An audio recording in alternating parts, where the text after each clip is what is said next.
नमस्कार, मैं हूं आपके साथ कविता थपलियाल। आप देख रहे हैं योर स्टॉक और मेरे साथ है प्रशांत पांडे और अंश भिलवार। मेरे करुण अर्जुन आ गए।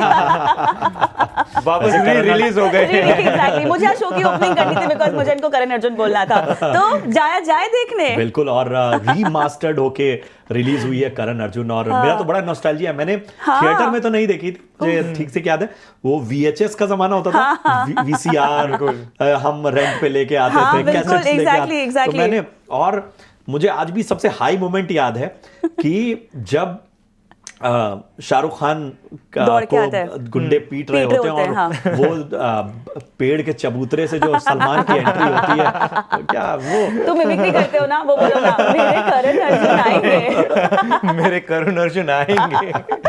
चलिए, तो इसी मोमेंटम के साथ शो की भी शुरुआत करते हैं। और योर स्टॉक में, जी हाँ, हम फिल्मों की तो बात करेंगे क्योंकि आपके वीकेंड की प्लानिंग हमें करानी है, लेकिन उसके अलावा इस शो में आपके सवालों के जवाब भी हम देते हैं। योर स्टॉक में अगर आप भी अपने सवाल हमसे पूछना चाहते हैं तो अपने सवाल हमें व्हाट्सएप कर सकते हैं। नंबर आपकी स्क्रीन पे फ्लैश हो रहा है, 9167329108। इस पर व्हाट्सएप करें, SMS करें अपने सवाल। और सोशल मीडिया पर अगर हमें देख रहे हैं तो तमाम सोशल मीडिया हैंडल्स पे अपने सवाल आप हमें छोड़ सकते हैं। खासतौर से यूट्यूब पर कमेंट बॉक्स पे अपने सवाल डालिए और आपके सवालों को लाइव हम शो में ले जाएंगे।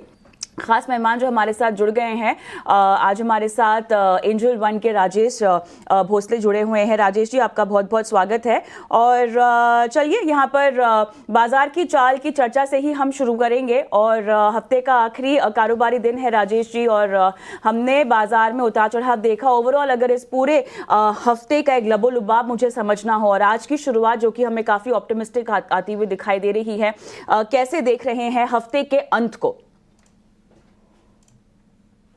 नमस्कार एंड गुड मॉर्निंग। डेफिनेटली काफ़ी अच्छे नोट पे मार्केट जो है ट्रेड कर रहा है। हफ्ते का लास्ट दिन ब्रॉड बेस्ड बाइंग देखने को मिल रही है। आईटी हो, बैंकिंग हो या रिलायंस हो, तो ब्रॉड बेस्ड बाइंग देखने को मिल रही है। डेफिनेटली इंट्राडे मूव्स अगर देखें तो कहीं ना कहीं वॉलेटिलिटी देखने को मिल रही है। एंड में क्लोजिंग बहुत इंपॉर्टेंट रहेगी क्योंकि सिमिलर जो मूव है हमने ट्यूसडे को देखा था, बट हाई लेवल्स पे सस्टेन नहीं कर पाए थे। 23,600 के आसपास क्रूशल रहेगा। वहाँ पे 200 डे मूविंग एवरेज है। अगर उसके ऊपर अगर हम क्लोज देते हैं तो काफ़ी अच्छा नोट पे हम एंड करेंगे।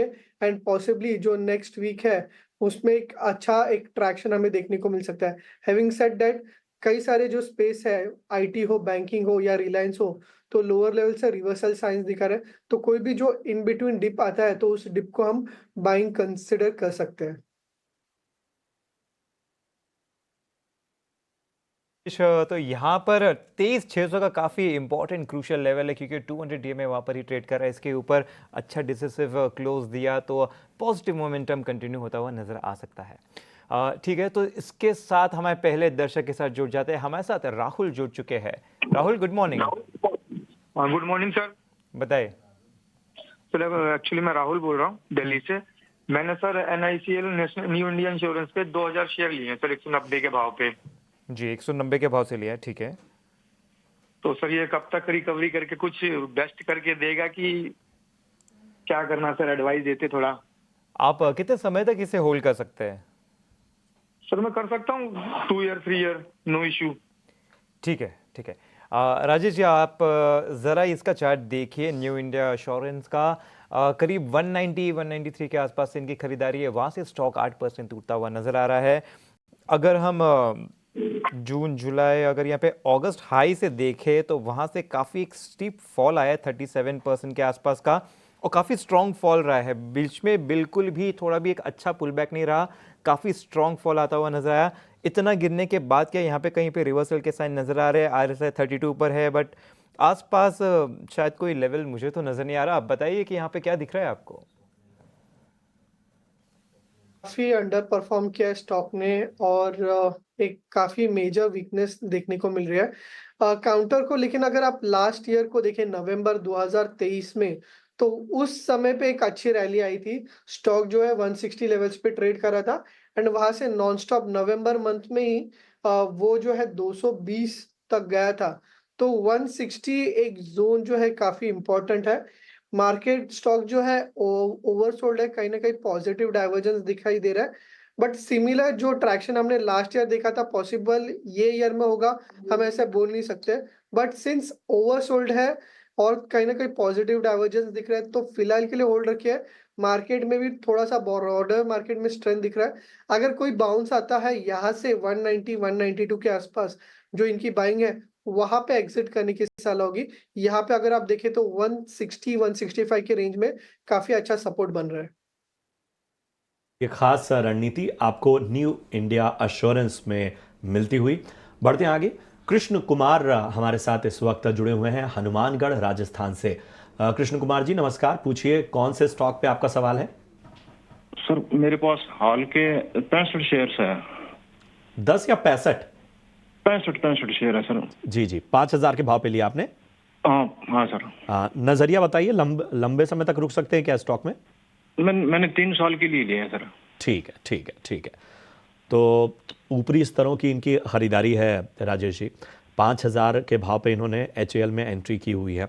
हमने देखा कि बजट के बाद से ही डिफेंस शेयरों में एक दबाव साफ तौर पे, ओवरऑल PSUs पे ही दबाव दिखा, लेकिन डिफेंस शेयरों में सब कुछ ठीक होने के बावजूद हमने अच्छी खासी मुनाफा वसूली देखी। इनका भाव 5,000 का है, क्या रणनीति लेकर चलें? 3 साल का नजरिया है। देखिए इनका जो व्यू है वो काफी लॉन्ग टर्म है, तो अच्छा है। अभी रिसेंट में करेक्शन देखने को मिला है एंड हम देख रहे हैं कि कहीं ना कहीं स्टॉक में एक जो है पहले प्राइस वाइज करेक्शन हुआ था एंड अब जो है टाइम वाइज करेक्शन देखने को मिल रहा है। अभी तो फिलहाल कोई ट्रैक्शन देखने को नहीं मिल रहा है, बट अगर 4200 लेवल्स क्रॉस करता है तो उसके बाद जो है स्टॉक में वापस पॉजिटिव मोमेंटम देखने को मिल सकता है, जहाँ पे 5000 और 5200 लेवल्स भी आ सकते हैं इन अ वेरी नियर टर्म। अगर नीचे के लेवल्स पे अगर बात करें तो स्टॉक के लिए 3700 के आसपास काफी क्रूशल रिट्रेसमेंट लेवल्स बन के आ रहे हैं। तो फर्दर कोई डिप आता है तो 3700 के आसपास एवरेज करें and on the high side अगर आप देखें तो 4200 पे ध्यान रखिए। 4200 जैसे ही क्रॉस करता है उसके बाद स्टॉक में जो वापस पॉजिटिव मोमेंटम है वो उनको देखने को मिल सकता है। राइट, अगले दर्शक हमारे साथ फोन लाइन पर लाइव जुड़े हुए हैं चंडीगढ़ से राजकुमार झा। राजकुमार जी कैसे हैं आप? मैम हाँ जी मैम। जी सर, क्या हाल चाल आपका? बिल्कुल ठीक है जी, बहुत टाइम से मैं आपका शो देखते आ रहा हूँ। ये धन्यवाद सर शो देखने के लिए। आपने सवाल भी अपना पूछना है, बताइए किस स्टॉक पर सवाल पूछ रहे हैं, किस भाव पे खरीदा है? मैम मेरे 2 स्टॉक हैं। एक हेमिस्फेयर प्रॉपर्टी है, 6000 शेयर है मेरे पास, 6600। ओके, और दूसरा आपके पास और ये PNB है? 192 की खरीद रेट है, 192। ओके, PNB आपका सवाल है? और दूसरा PNB है मैम। PNB के मेरे पास 5000 शेयर हैं जिसकी खरीद रेट है मेरे पास 113 रुपए की। ओके, और PNB में आपको कितना रुकना है? मैम रुकने को 6 महीने भी हो सकता हूँ, 8 महीने में भी रुक सकता हूँ, ऐसी कोई दिक्कत नहीं है। साल लेकिन देखिए घाटा तो आपको काफी गहरा हो रहा है सर। हाँ घाटा तो मुझे बहुत ज्यादा हो गया, 3 लाख के करीब हो रहा है दोनों में। हाँ वही तो। चलिए ठीक है, सलाह लेते हैं। तो राजेश, कैसे बचाया जाए इनको इनके बढ़ते हुए लॉस से? देखिए पहले तो मैं PNB के बारे में बात करूंगा। ओवरऑल PSU बैंक्स में 2-3 हफ्ते पहले काफी अच्छा ट्रैक्शन देखने को मिला था, बट कल खबरों के चलते हुए एक जो है major sale of PSU banks में देखने को मिला था। PNB में भी एक सेलिंग देखने को मिली थी, बट लोअर लेवल से आज अगर हम देखें तो रिबाउंड करने की कोशिश कर रहा है एंड जो प्रीवियस लो है वो भी अगर आप देखें तो वीकली 89 EMA का सपोर्ट है। तो फिलहाल तो PNB एक अच्छे सपोर्ट पे है, यहाँ पे एक बेस बनते हुए दिखाई दे रहा है। स्टॉक के लिए मैं सपोर्ट बताना चाहूंगा, 94 के आसपास सपोर्ट है। अगर वो ब्रेक करता है तो जो ट्राइजेक्टरी है वो लोअर साइड पे चली जाएगी, बट जब तक 94 होल्ड करता है देयर इज अ पोटेंशियल कि यहाँ से भी बाउंस बैक कर सकता है। हाई साइड पे अगर आप देखें तो 104 106 जो है रिसेंटली एक रेजिस्टेंस के जैसे एक्ट किया था। 104 106 जैसे ही क्रॉस करता है इस स्टॉक में जो है एक प्राइमरी अपट्रेंड में रिवर्सल देखने को मिल सकता है। तो नीचे में 94 और ऊपर में 104 105 जो है एक की लेवल्स रहेंगे आने वाले सेशंस के लिए। दूसरा जो स्टॉक्स है वो थोड़ा सा अगर रिपीट करेंगे तो अच्छा होगा।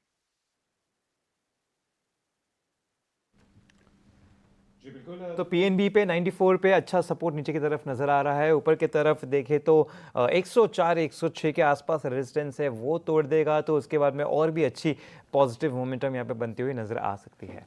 तो चलिए फेसबुक पर भी हमें सवाल आ रहे हैं, वहाँ से भी सवाल ले लेते हैं। ये सवाल संदीप कुमार का है वोडाफोन आइडिया पर। राजेश जी ज़रा वोडाफोन आइडिया का चार्ट खोलिए और यहाँ पर देखिए। यहाँ पे हम देख रहे हैं कि इनके शेयर कुछ 208 शेयर होल्ड कर रहे हैं 17.4 रुपीज़ से। स्टॉक तो काफ़ी टूट चुका है, वहाँ से अगर देखें तो स्टॉक सीधे 60% टूटा हुआ नज़र आ रहा है। इतना गिरने के बाद स्टॉप लॉस भी बता दीजिए, साथ ही साथ कहीं पे कुछ एवरेजिंग करने के यहाँ पे चांसेस है क्योंकि काफ़ी गिर चुका है, तो क्या ओवरसोल्ड होता हुआ नज़र आ रहा है स्टॉक? देखिए, ओवरऑल ये काउंटर जो है खबरों के चलते कहीं न कहीं बाउंस बैक देता है, बट हायर लेवल्स पे सस्टेन नहीं करता। वापस जो इसका प्राइमरी ट्रेंड है डाउनवर्ड्स में चला जाता है। तो अभी यहाँ पे स्टॉप लॉस देना भी डिफिकल्ट है, ऑलरेडी इतना गिरा है। पेनी स्टॉक है, ओवरसोल्ड जोन में है। तो यहाँ पे जो है बाउंस बैक में एग्जिट करने की रणनीति रखनी चाहिए। हाई साइड में अगर आप देखें तो 7.5 और 8 के रेंज में काफी स्टिफ हर्डल है, तो वहाँ पे एग्जिट करने की सलाह होगी। अगर कंपैरेबली अगर आप देखें तो रिलायंस का फंडामेंटली भी काफी स्ट्रांग है। रिसेंट टाइम्स में अगर आप देखें तो अंडर प्रेशर मतलब ओवरसोल्ड भी है, मतलब अच्छे लेवल्स पे भी है। तो रिलायंस थोड़ा सा एक काउंटर बड़ा है, बट रिलायंस में अगर आप डालें तो अच्छे रिटर्न्स इन लेवल से भी देखने को मिल सकते हैं। ठीक है, तो ये है रिलायंस पे आपको राय। चलिए कुछ अहम जो बाजार के ट्रेंड्स नज़र आ रहे हैं और उनकी ओर बढ़ते हैं। बड़े करेक्शन के बाद भारतीय बाजार पर ब्रोकरेजेस का आखिर क्या नज़रिया बन रहा है, मेरे सहयोगी वरुण दुबे से जानते हैं। जी वरुण। तो देखिए, ज़्यादातर ब्रोकरेज हाउसेस को अगर आप देखेंगे तो ये यही कह रहे हैं कि गिरावट में आपके पास खरीदारी का अच्छा मौका है, डरने की ज़रूरत नहीं है। सबसे पहले HSBC को देखिए, ओवरवेट है इंडिया पे। इनका सेंसेक्स का 2025 का टारगेट 90,520 का है, यानी कि यहाँ से करीब 15% के आसपास का अपसाइड जो है वो यहाँ पे देख रहे हैं। इनका कहना है कि नो डाउट इंडिया में ग्रोथ थोड़ी बहुत कम हुई है, लेकिन अभी भी काफ़ी कंफर्टेबल लेवल पे है। और EPS ग्रोथ जो है वो आपको स्मॉल कैप मिड कैप्स में ज़्यादा देखने मिलेगी। 30% के आसपास ये मान के चल रहे हैं, और लार्ज कैप्स में जो है करीब 12% के आसपास की ग्रोथ ये मान के चल रहे हैं। सिटी सितंबर 2025 का निफ्टी का टारगेट जो है इनका 25,000 का है, और ये देख रहे हैं कि सेकेंड हाफ में जो पब्लिक केपेक्स है उसमें आपको बढ़ोतरी देखने मिलेगी, और रूरल डिमांड जो है वो इनको थोड़ी बहुत पॉजिटिव नज़र आ रही है। सीमेंट यहाँ पे इन्होंने अपग्रेड किया है न्यूट्रल से, अब ओवरवेट का कॉल जो है ये बेसिकली सीमेंट सेक्टर पे दे रहे हैं। इसके अलावा फाइनेंशियल्स, टेलीकॉम, फार्मा यहाँ पे ओवरवेट है। अंडरवेट जो है कंज्यूमर डिस्क्रिशनरी, IT और मेटल्स पे है। गोल्डमैन की रिपोर्ट जिसका आप जिक्र भी कर रही थी, यहाँ पे ये अनुमान लगा रहे हैं कि निफ्टी एंड ऑफ 2025 तक 27,000 के लेवल छुएगा, यानी कि नया लाइफ हाई जो है वो निफ्टी छूता हुआ आपको नजर आएगा। अर्निंग्स फोरकास्ट जो है करीब 13 से 16% के आसपास का अपसाइड जो है अर्निंग्स में ये यहाँ पे देख रहे हैं। हालांकि इनका कहना है कि थोड़े दिन तक शायद हो सकता है मार्केट कंसोलिडेट करे, लेकिन उसके बाद आपको अच्छी खासी तेज़ी देखने मिल सकती है। इसके अलावा CLSA, आपको याद होगा जैसे ही ट्रंप जीते थे उसके बाद CLSA की रिपोर्ट आई थी, और उन्होंने इंडिया पे जो अपना ओवरवेट स्टैंस है उसमें 20% के आसपास के ओवरवेट इंडिया जो थे वो ये हुए थे, क्योंकि कहीं ना कहीं ये मान रहे हैं कि जो ट्रेड वॉर होगा उससे चाइना को थोड़ा बहुत नुकसान हो सकता है, लेकिन इसके लिए उन्होंने चाइना पे अपना वेटेज कम किया और इंडिया पे अपना वेटेज बढ़ाया है। तो काफ़ी सारे ब्रोकरेज हाउस, दिग्गज ब्रोकिंग हाउस जो है वो कह रहे हैं कि डरिएगा मत, नो डाउट थोड़ा बहुत स्लो डाउन है, अर्निंग्स में स्लो डाउन है, लेकिन अभी भी कंफर्टेबल लेवल पे है, और इन लेवल से भी उनको अपसाइड दिखता है। भारतीय बाजारों को लेकर अभी भी सकारात्मक नजरिया ब्रोकरेजेस का साफ तौर पर शुक्रिया करेंगे वरुण। बढ़ते आगे और बढ़ते अपने खास सेगमेंट ऑप्शंस के चैंपियन की तरफ।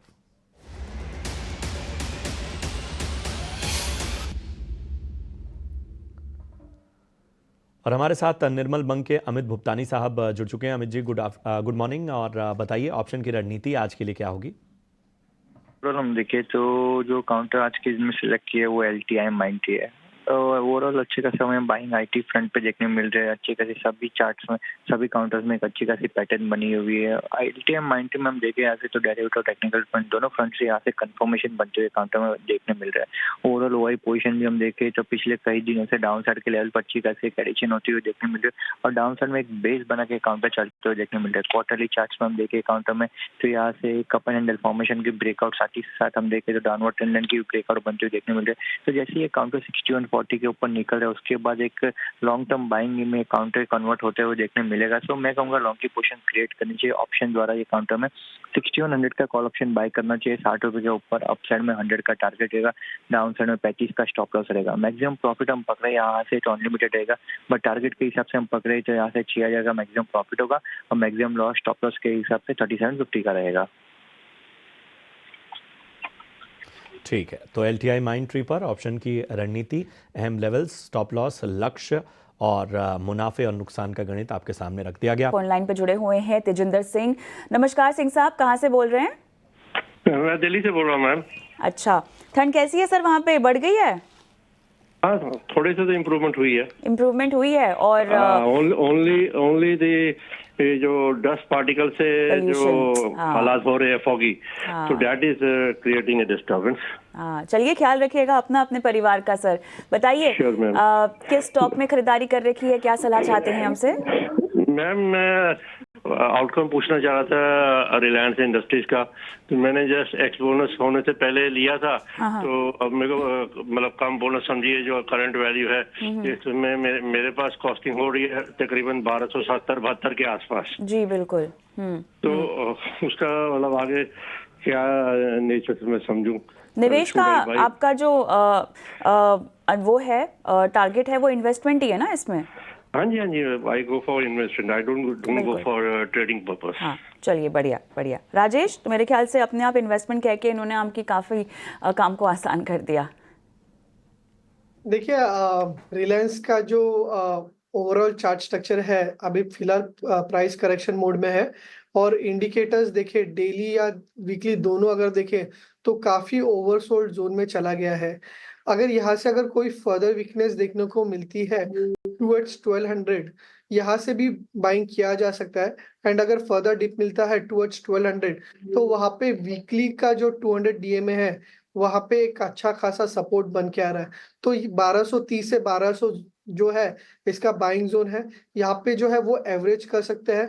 जब भी स्टॉक में रिवर्सल आएगा, एक काफी अच्छी तेजी जो है रिलायंस में देखने को मिल सकती है, तो बने रहिए। इनफैक्ट ये अपॉर्चुनिटी है बाइंग करने के लिए।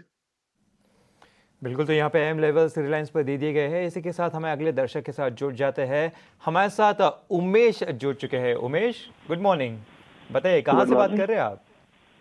ग्वालियर से बात कर रहा हूँ। जी बताइए, क्या सवाल है आपका? मेरा सवाल टाटा कंज्यूमर के ऊपर सवाल था। 215 शेयर लिए हुए थे 1209 के भाव में जी। मुझे मतलब कब तक होल्ड करना होगा प्रॉफिट में आने के लिए? जी, आपका कुछ ये है कि लंबे समय तक होल्ड कर सकते हैं या शॉर्ट टर्म? जी आपकी आवाज़ नहीं आ रही है। आप एवरेज करूं? हाँ बताइए। या एवरेज करूं इसको अभी, या इसको और रखूं होल्ड? ठीक है चलेगा। राजेश जी ज़रा इसका चार्ट देख लीजिए। यहाँ पे टाटा कंज्यूमर का इनकी जो खरीदारी है 1209 रुपये के उसके आसपास से उसके आसपास इनकी खरीदारी है। वहाँ से देख रहे तो स्टॉक करीबन 20% से ज़्यादा गिरता हुआ नज़र आ रहा है। गिरने के बाद अभी मल्टी मंथ लो पर ट्रेड करता हुआ नज़र आ रहा है। दरअसल इस साल के लो के आसपास ही ट्रेड करता हुआ नज़र आ रहा है। यहाँ पर इनका सवाल है कि क्या यहाँ पे एवरेज किया जाए, लॉसेस को कैसे कवर किया जाए?